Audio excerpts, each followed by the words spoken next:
자, 히브리서는 1장에서 13장이죠. 짧아요. 예. 그 전에는 몇 장이었습니까, 여러분요? 50장, 40장, 예? 그리고 뭐 좀 짧다고 해도 27장, 36장이었어요. 어떻게 13장 일주일 동안 한번 읽어보셨어요? 제가 그랬죠. 오늘은 좀 확인해 보겠습니다. 히브리서 13장 읽어보신 분 없어요? 1장에서 13장 다 읽었어요? 네, 다 읽었어요. 네. 여러분, 그 성경을 여러분들이 읽으셔야 돼요. 네. 주일날 여러분들이 이렇게 하나님께서 주일을 주신 것은 우리를 불러서 살리기 위해서 주님께서 우리를 부르십니다. 하나님의 말씀을 읽고 그리고 준비하고 나와서 받는 사람들이 은혜를 받습니다, 여러분. 자, 민수기에서 우리가 배운 게 뭐예요, 여러분요? 1장에서 10장까지 1년 동안 하나님은 준비시켰어요.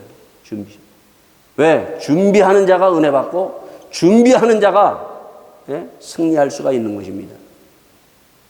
우리 찬양대들 미리 나와서 연습하죠. 준비하죠. 그리고 와서 찬양하는 거예요, 여러분요. 그럴 때 찬양의 은혜가 있고 힘이 있어요. 아무리 내가 노래 잘 부른다고 해도 준비 안 하고 쓰겠습니까, 여러분요? 아마 찬양 준비하지 않고 성가대원들 오늘 날 늦게 나와서 그냥 와서 쓰는 그러한 그 법칙은 없을 거예요, 여러분요. 예? 찬양도 준비해서 불러야 되고, 예? 오늘 이주원 장로님 기도하실 때 아마 집에서 기도 준비하시고 와서 기도하셨을 거예요. 준비 안 하고 와서 기도하는 거, 자기가 늘 뭐 했던 거 와서 기도하는 건 딱 들어보면 알아요, 여러분요. 목사는. 예? 예? 아무리 바빠도 하나님 앞에 대표 기도할 때는 어떻게 해야 돼요, 여러분요? 준비하고 기도하고 그리고 하나님 앞에서 기도로 올려드리는 겁니다. 말씀도 마찬가지예요, 여러분요. 미리 제가 주잖아요, 미리. 예? 1장에서 히브리서 1장에서 13장 여러분들이 준비해서 읽었을 때 이 말씀을 들으면요, 예? 살아나요. 예? 예배는 하나님께서 우리를 살리기 위해서 준비하신 것입니다.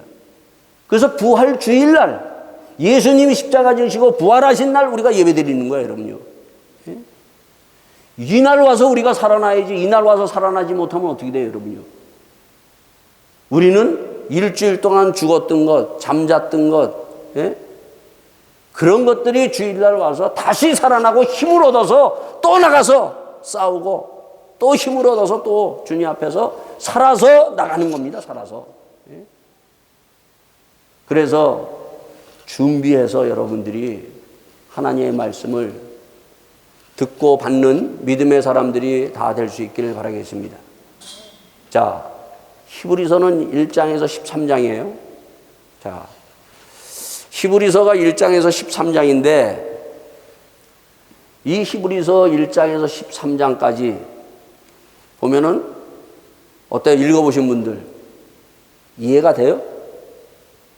이해가 돼요? 읽어보신 분들? 어려워요. 제대로 읽으셨어요. 어렵다고 하시는 분은 제대로 읽으신 거예요. 아, 이거 쉬운데 1장에서 13장? 히브리서는 어렵습니다. 어려워요. 제가 그랬죠. 성경에서 제일 어려운 것이 어디라 그랬어요, 제가? 성경에서 제일 어려운 것 레위기 어렵다 그랬죠. 레위기 어렵다 그랬어요. 레위기보다 더 어려운 것이 히브리서예요. 자, 왜 레위기보다 이 히브리서가 더 어려운가? 자, 이 히브리서는 창세기 우리가 봤죠? 창세기 봤어요. 그 다음 뭐 봤어요? 출애굽기 봤어요. 그 다음 레위기 봤어요. 민수기 봤어요. 히브리서는 창세기, 레위기, 민수기를 다 알아야만이 제대로 들어갈 수 있는 것이 히브리서예요. 그래서 1장에서 11장까지 여러분 11장에 보면은 믿음으로 아벨은, 믿음으로 에녹은, 믿음으로 노아는, 믿음으로 아브라함, 믿음으로 이삭은, 믿음으로 야곱은, 믿음으로 요셉은 쭉 얘기하죠, 여러분. 창세기에 있는 믿음의 선진들에 대해서 쭉 얘기하는 거예요, 여러분요. 사도들을 얘기하지 않아요, 여러분요, 사도들. 창세기에 나오는 그 믿음의 선진들에서 쭉 얘기하는 거예요, 여러분요. 그러니까 창세기를 알아야 돼요. 그런가 하면은 5장에서 10장까지는 자, 우리가 출애굽기는 어디서부터 어디까지라 그랬어요? 출애굽기는 바로 이스라엘 백성이 애굽에서부터 나와서 40장까지 어디예요? 시내산까지 간 것을 출애굽이라고 그랬어요. 그죠? 그리고 레위기는 어디예요, 여러분요? 레위기는 시내산에서요, 시내산에서. 그 27장이 시내산에서 있었던 모든 일을 그 레위기에서 다루고 있어요. 민수기는 어디서부터 어디까지라고 그랬어요?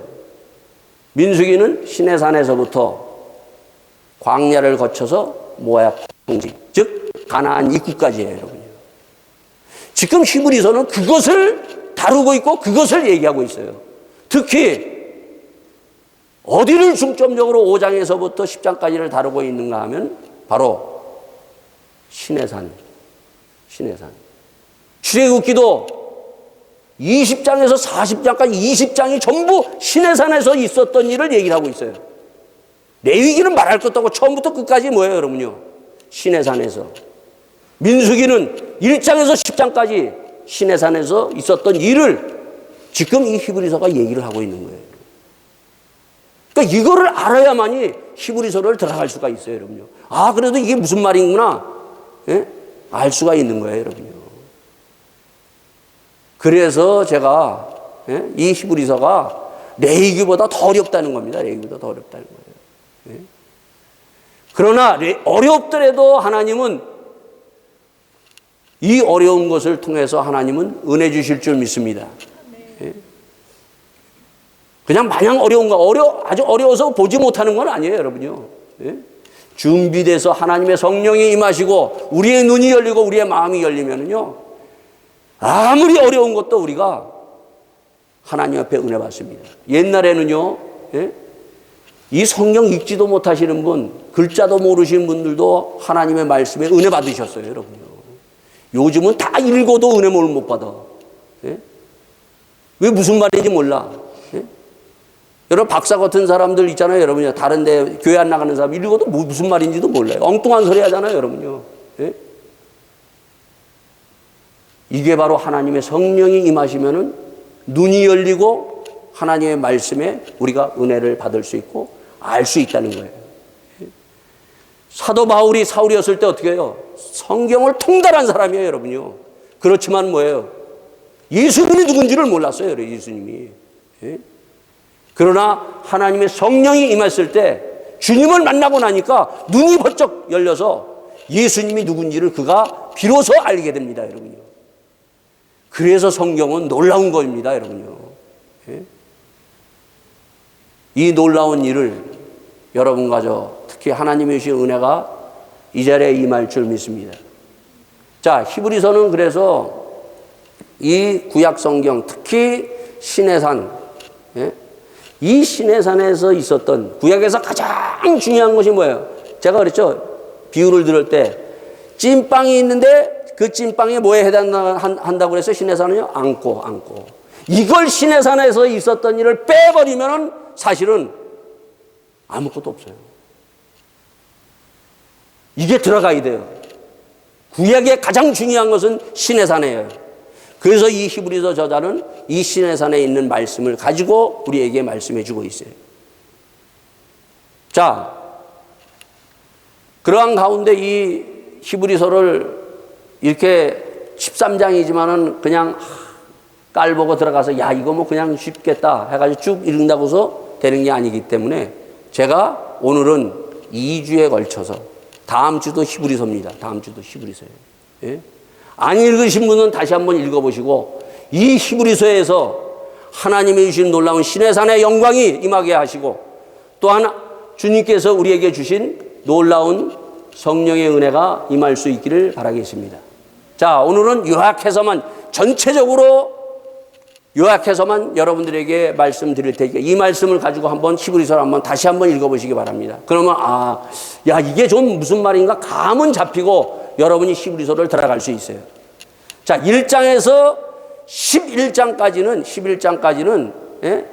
구약 성경을 얘기한다 그랬죠. 특히 1장에서 4장까지는 1장에서 11장까지는 딱 하나예요, 여러분. 예수님이 누구인가 이걸 얘기를 하는데 1장에서 4장까지는 예수님은 천사보다 나은 분이고 그리고 또한 모세보다 더 나은 그러한 예수님이라는 것을 말씀해 주고 있어요. 5장에서 10장까지는 뭘 얘기하는가 하면 구약에 특히 시내산에서 뭘 주님께서 계속 얘기를 해주고 있어요. 뭘 얘기를 해주고 있냐면 아론 대제사장 속죄일 거기에 보면은 그때는 구약에서 누구만 들어갔어요, 여러분요? 하나님과 대면할 수 있는 사람은 대제사장밖에 없었어요. 예? 그런데 이 제사장보다도 더한 대제사장으로 예수님이 이 땅에 오셨다는 것을 5장에서 10장까지 쭉 얘기를 해주세요. 예? 자, 그리고 난 다음에 여러분과 제가 잘 아는 믿음장 11장에서 보면 그 구약에 있는 믿음의 선진들의 믿음으로 쫙 얘기합니다. 자, 믿음이 뭔가 간단하게 얘기를 합니다, 여러분. 자, 11장에 보면 여러분이 잘 아는 대로 믿음은 뭐라 그랬어요? 믿음은 바라는 것들의 실상이요 보지 못하는 것들의 증거니 선진들이 이로써 증거를 얻었니라. 그러고 믿음으로 아벨은 쭉 나갑니다. 믿음이 없이는 기쁘시게 못하나니 하나님에 나아가는 자는 반드시 그가 계신 것과 또한 그가 자기를 찾는 자들에게 상 주심을 믿어야 할지니라 얘기합니다. 자, 그렇다면은 믿음이 뭐냐는 거예요, 믿음이요. 예? 믿음이 뭐예요? 아주 간단하게 얘기합니다. 믿음은 30절에 보면 이렇게 얘기합니다. 믿음으로 7일 동안 여리고를 두루다니며 성이 무너졌으며 믿음으로 기생 라합은 이렇게 한다. 30절에 아주 간단하게 한 절로 해요. 믿음은 하나님이 여리고성을 무너뜨릴 때 어떻게 무너뜨리라고 그랬어요, 여러분요? 여리고성 6바퀴 돌고 7바퀴 딱 돌 때 어떻게 해요? 함성을 팍 지르라 그랬어요. 그랬더니 여리고성이 어떻게 했어요? 무너졌어요? 안 무너졌어요? 무너졌어요. 이게 믿음이에요, 여러분요. 이해가 가요, 안 가요? 우리의 머리로는 이해가 안 가요. 이거를 아무리 성경학자가 연구를 해도 연구해서 될 말이 아니에요, 여러분요. 믿음으로 이루어지는 거예요, 여러분요. 이게 믿음이에요, 여러분요. 뭐 앉아서 뭐 따지고 계산하는 게 아니에요. 그냥 하나님이 6바퀴 돌아라. 그리고 7바퀴 한번 돌고 난 다음에 마지막 7바퀴 돌아서 외쳐라. 그러면 성이 와르르 무너지는 거예요. 아주 믿음은 간단해요, 여러분요. 12회를 혈육적으로 아는 여자가 어떻게 했어요, 여러분요? 저 옷자락만 만져도 나는 낫겠다. 의사 찾아다녀봤지만은 안 났어요. 그러나 믿음으로 저 예수님의 옷자락을 나는 만지면 낫겠다고 하는 그 믿음으로 만졌더니 어떻게 했어요, 여러분요? 나은 거예요, 여러분요. 믿음을 복잡하게 얘기하지 않습니다, 여러분요. 믿음은 간단해요, 여러분요. 어떻게 보면 무식하다고 얘기할 거예요, 여러분요. 예? 세상의 방법으로는 이해할 수 없는 이것이 믿음입니다. 이 믿음을 가지시고 이 믿음으로 이 히브리서의 말씀을 여러분들이 받으셔서 아멘하고 화답하고 믿음으로 나가면 하나님이 여러분들을 축복하시고 그 믿음으로 내 앞에 있는 여리고성 홍해바다도 갈라져요, 여러분요. 홍해바다 배 타고 건넜어요? 어떻게 건넜어요, 여러분요? 하나님이 그 모세에게 거기다가 지팡이를 가지고 대라고 그랬어요, 여러분요. 그때 홍해바다 갈라지잖아요, 여러분요. 하나님이 배를 갖다 대놓으시고 이스라엘 백성들을 건너게 하시지 않으셨어요, 여러분요. 이게 믿음이에요, 이게 믿음이에요. 요즘은 다 뭐 보면은요, 자꾸 뭐 연구해서 자꾸 믿음을 가지려고 그러는데 백날 여러분들이 연구하고 성경 공부해봐야 그것 갖고는 되지 않아요, 여러분요. 아주 단순합니다, 여러분요. 이 믿음을 가지고 여러분들의 앞에 있는 여리고성을 무너뜨리고 나가는 믿음의 용사들이 다 될 수 있기를 바라겠습니다. 우리가 아멘 해야 돼, 이럴 때는 아멘이요. 자, 그러면서 이 히브리서 저자는 마지막 13장이 마지막 장이에요. 자, 마지막 장에 세 가지를 부탁합니다. 세 가지를 부탁해요. 마지막 장 세 가지. 뭘 부탁하느냐? 첫째는 13장 1절에 뭐라고 얘기합니까? 형제 사랑하기를 계속하라 얘기합니다. 형제를 사랑하라 얘기해요. 우리가 성경을 딱 예수님이 두 가지로 딱 요약해서 말씀하시죠. 하나님을 마음을 다하고 뜻을 다하여 목숨을 다하여 사랑하라. 그리고 두 번째는 내 이웃을 사랑하라. 마지막 13장의 이 히브리서 저자는 첫 번째 뭘 부탁하는 형제를 사랑하라고 얘기하고 있습니다. 자, 형제를 어떻게 사랑하느냐? 이것은 하나님이 우리에게 부탁하시고 이 부탁하신 말씀을 우리는 믿고 그냥 사랑하면 돼요, 여러분요. 형제 어떻게 사랑하는 거예요, 여러분요? 아주 어려워요, 여러분. 어렵지 않아요, 여러분. 아주 쉬워요. 형제 어떻게 사랑하느냐? 여기 뭐라고 되어 있습니까? 형제를 어떻게 사랑? 아주 간단하게 선이야. 손님 대접하기를 잊지 말라. 이로써 부지 중에 천사를 대접한 이들이 있었느니라. 자, 형제 사랑을 어떻게 하라고요? 손님을 대접하는 거예요. 손님을 대접하는 거예요. 어려워요, 쉬워요? 아주 쉬워요, 여러분요. 제가 요번 금요일 날 우리 남전도 여전도 각 그 전도회에서 매년 했던 100유로를 받아가지고 제가 우리 신영영 집사님 그 가게에서 뭐 여러 가지 뭐 김치 담그는데 필요한 고무장갑, 간장, 라면 뭐 이런 것들을 한차 실어가지고 제가 그 가는 저 듀셀도르프에 올라가서 만나서 그 목사님들에게 목사님 두 분이 나오셨더라고요. 그래서 그 두 분들 식사 대접하고 그것을 다 이렇게 나눠줬어요. 이게